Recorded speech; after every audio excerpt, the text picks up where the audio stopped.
देवी देवतान के सेवा कर रहे हैं और हरि का नाम जाप नहीं कर रहे हैं, गुरुदेव की आज्ञा पालन नहीं कर रहे हैं, गुरु की सेवा नहीं कर रहे हैं, संत सेवा नहीं कर रहे हैं, उनका क्या होगा? उनका क्या स्वरूप है? कैसे शब्द हैं? अरे तुम्हारा तन और मन झूठ में रच गया है, ये सब झूठा है। इसको विस्तारित व्याख्या अपने आप कर लो।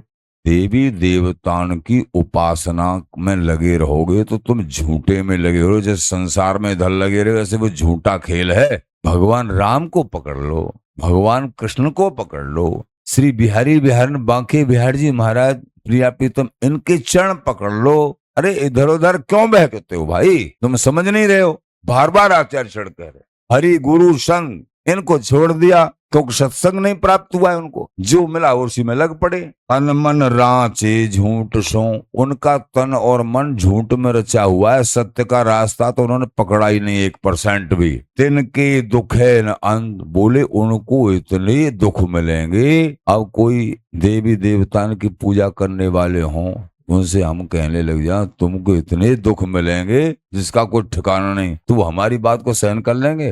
वो हमसे लड़ बैठेंगे। लेकिन आचार्य चरण कह रहे हैं, हम तो एक शब्द अपनी तरफ से नहीं कह रहे कि तुम नहीं समझ रहे हो। अरे बिहार जी का भजन करो, उनके दर्शन करो, देवी देवताओं की निंदा मत करिए क्योंकि वो उन्हीं के अंश हैं। लेकिन तुम वृंदावन उपासी हो, वृंदावन श्यामा श्याम उपासी हो, तुम वृंदावन वासी हो, ब्रजवासी हो, तुम केवल और केवल श्यामा श्याम की उपासना करो, इधर उधर मत ढूको, सबको प्रणाम करो। बात यह है किसी की ये नहीं अभावग्रस्त हृदय से नहीं, सबको प्रणाम है। लेकिन तुमको खाना क्या है? संसार में बहुत वस्तु हैं, लेकिन तुम यूं समझो तुमको क्या खाना है भाई? तुम्हारा शरीर स्वस्थ कैसे रहेगा? जिस खाने को खाने से अस्वस्थ हो जाए तो उसको मत खाओ। बहुत वस्तु है चारों तरफ, तुमको लेना क्या है, खाना क्या है, ऐसे तुमको सेवन क्या करना है, ये बिना सत्संग के समझ में नहीं आता है। जो निरंतर श्री रसिकनन्यों का सत्संग प्राप्त हो वो निरंतर सुनेंगे सत्संग, हरि के संबंधी सत्संग, तो बहुत समय के बाद में ये निर्णय होगा। नहीं, निर्णय नहीं हो पाता है, या कोई सत्संगी 1 मिनट में समझा सकता है, उसकी बात मान ले तो बात बन जाएगी। सत्संगी 1 मिनट में उसकी बात, भाई तुम ये पूजा मत करो और ये पूजा करो श्यामा श्याम की, तो बात 1 मिनट में ही बन सकती है। स्वीकार करने की बात है, लोग स्वीकार नहीं कर पाते हैं, मतलब बिना कृपा के नहीं होता है।